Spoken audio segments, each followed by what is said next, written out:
this is a payback to, you know, the Uhuru family and also Honorable Raila Odinga, as it is a revisiting. Some of them, they said, we'll list them. They've not listed as far as evading of tax is concerned. Do you think there is a concerted effort from the government or the government operatives in terms of going after these families? I certainly think that there is a sense in which, as I said earlier, we have a government that does not seem not only to know what they need to do in terms of the commitment and in terms of really just good governance, but we seem to have in government those who are politicking. There is a clear difference between politics and campaigns and what, quote unquote, might perhaps be seen to be admissible because you are playing politics, because it's saying all is fair, you know, when you're fighting. But once you already get the opposition and you are government, we would want to see a framework. We would want to see policy. We want to see something that indicates this is where you would want to take the country. Why I say that this, to me, is just a very sad indication of failure is that whenever you look at government and how it operates, you would not only need to know policy and get to see the direction, but you'd also need to see a spokesperson. Anytime you have government, you've got to get a spokesman. So that whenever utterances are made, if they are not made by the named or designated spokesperson, you can relax. But we have a government here where we hear the DP say this, we hear Malala say that, we hear the leader of majority say the other, and these statements, by their very pronouncement, are very weighty and disturbing because they do not, by any manner, provide a direction towards pulling the country together. And therefore, I think, Debal, that we have early warning signs. And I think we clearly see this, not just from the pronouncements, but indeed from the manner in which we are not leading the country. Because leadership is identifying problems and then seeing how to solve them. The problem that everybody is talking about is a high cost of living. The problem that all the people are talking about is UNGA. The problem that everybody's talking about is the kinds of appointments that is going to give us the sort of bill, wage bill, that will completely just make things go out or, you know, skyrocket. The problem is electricity bill is going to go. There is a sense in which when you look at this and then you see the pronouncements and the activities, then you need to see that it is time, in my view, that we do not only look at this as what should be seen as payback, because I do not want to imagine that we are going to have a situation where a government would be engaged in fighting individuals. But I think it is a point where we must recognize that there are institutional bodies that are intended to address issues of cohesion and integration, and these bodies were in fact put in place precisely to avoid this kind of occurrence, and there are very clear early warning signs. And I would like, as somebody who has fought really to try and get this country to reach its potential, especially through the women's voice, I'd like to call on the women.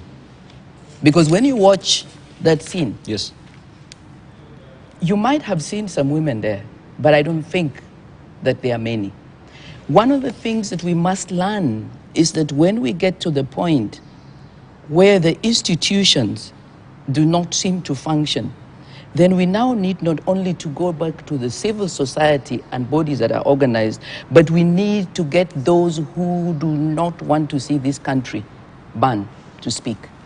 And I know for a fact that in 2008, there was the voice where women came together across, whether they were women who were in leadership, in what, but they came and they would say no.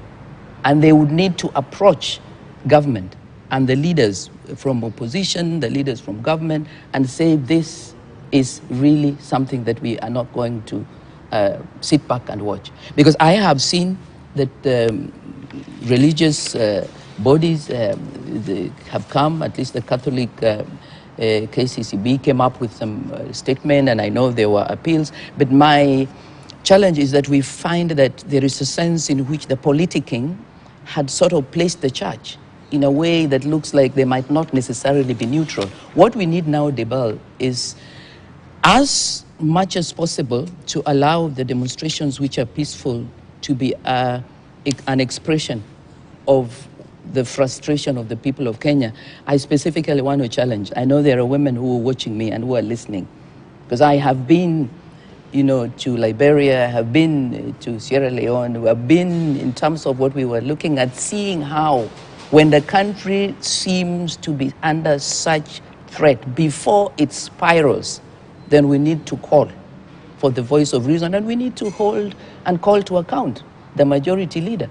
We need to hold to account the DP. We cannot allow someone to go around making threats when they are supposed to be those who will protect and be silent. So that is what I would say. Right, thank you. So we have the church as well. You've mentioned the church with the Catholic Conference of Bishops. They are making their own pronouncements regarding understatement that there should be a dialogue.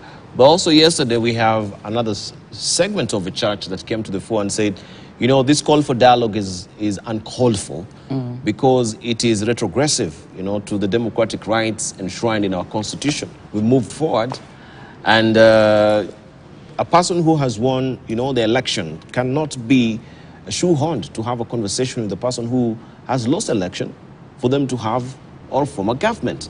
So the church also is split in terms of coming with one voice on this particular matter.